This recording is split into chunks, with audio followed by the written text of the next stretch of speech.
In this video I want to show you how to pair your Logitech M170 with your iPad.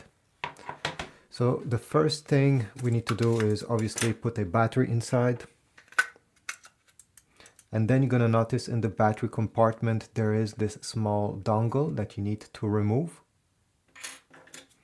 Now the iPad only has one USB Type-C port.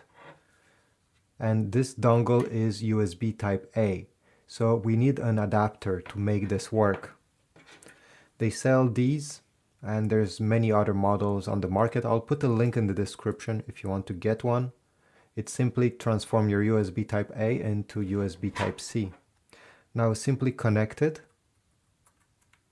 in the port of the iPad.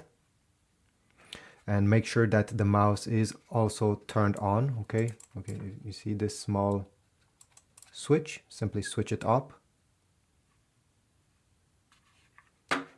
And right away, it should work, as you see. You can also customize the way you use the mouse simply by going into the settings of your iPad. So let me go over here into settings. Then on the left side menu, you need to find accessibility.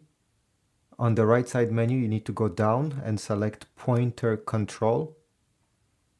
And from here, you can customize this pointer that you see on the display. So you can increase the contrast or decrease the contrast. You can, if I enable this, the pointer will disappear when it's not in usage.